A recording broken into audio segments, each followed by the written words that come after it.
Dans les couloirs feutrés du pouvoir et de l'industrie musicale, un affrontement inattendu se prépare. Sean Combs, mieux connu sous le nom de Diddy, fait face à un effondrement public sans précédent. Les accusations, les enquêtes, les scandales ont transformé l'icône en paria. Et alors que la pression s'intensifie, une rumeur a enflammé les réseaux.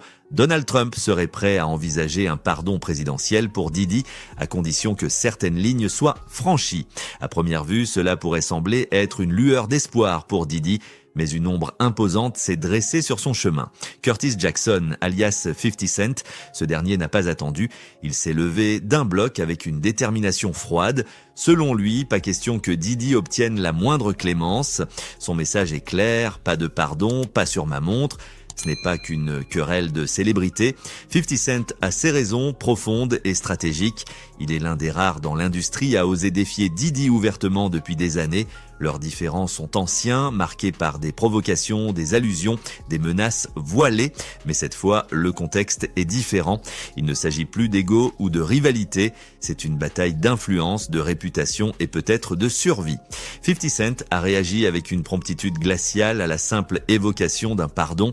Il n'a pas seulement exprimé son désaccord, il a promis d'intervenir personnellement pour bloquer toute tentative de sauvetage politique. Car 50 n'est pas seulement un artiste, c'est un homme d'affaires redoutable, bien introduit dans les cercles politiques, y compris auprès de Donald Trump lui-même, avec qui il a eu des discussions et des apparitions publiques depuis la campagne de 2020. Derrière son attitude provocante, 50 Cent poursuit un objectif plus subtil. En ce moment même, il prépare un documentaire sur les accusations les plus sombres visant Diddy. Un projet qui pourrait redéfinir l'image publique de l'ancien magnate du hip-hop. Un Diddy affaibli, discrédité, serait un sujet bien plus rentable et sensationnel qu'un homme blanchi par un pardon présidentiel. Mais au-delà des intérêts personnels et des querelles passées, d'autres enjeux surgissent. Le monde politique bruisse de spéculations. Certains pensent que Trump, en évoquant un pardon, n'agit pas par clémence, mais par calcul. Diddy a longtemps fréquenté les élites démocrates qui ont contribué à affaiblir Trump lors de son mandat. Accorder publiquement un pardon pourrait être une manœuvre d'humiliation, une stratégie pour forcer Diddy à plier le genou avant de lui claquer la porte au nez. D'autres voix avancent une théorie plus inquiétante.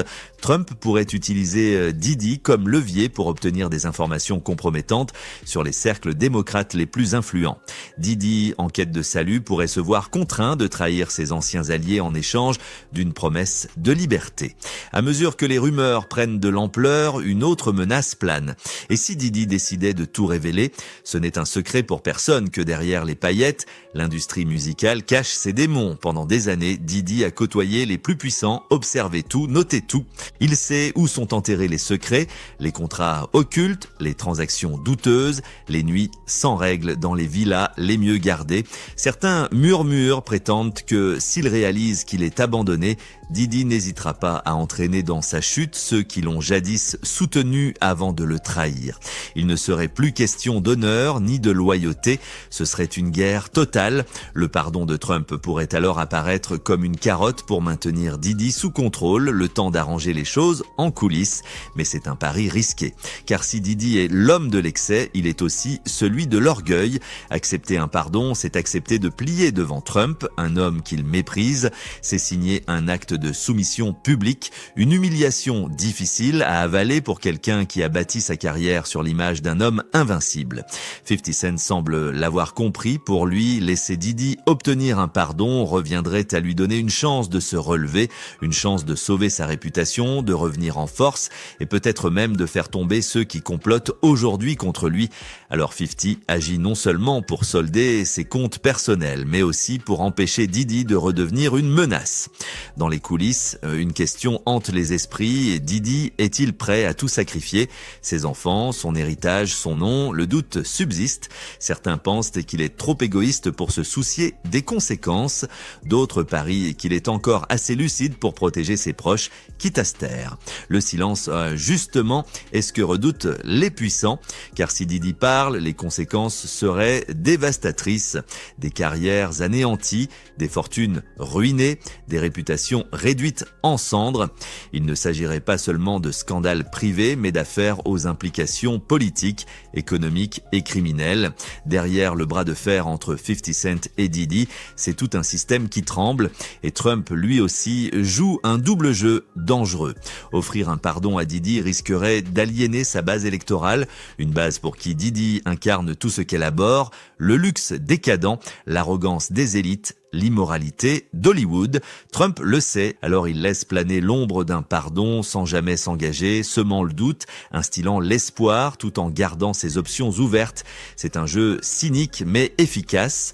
Pendant ce temps, Diddy se bat sur tous les fronts. Légal, médiatique, financier, ses actifs fondent, ses procès s'accumulent, ses soutiens se font rares. Et dans l'ombre, 50 Cent veille, prêt à frapper à la moindre faille. Dans cette guerre silencieuse, il n'y aura pas de deuxième chance, pas de rédemption facile, et certainement pas de pardon sans prix.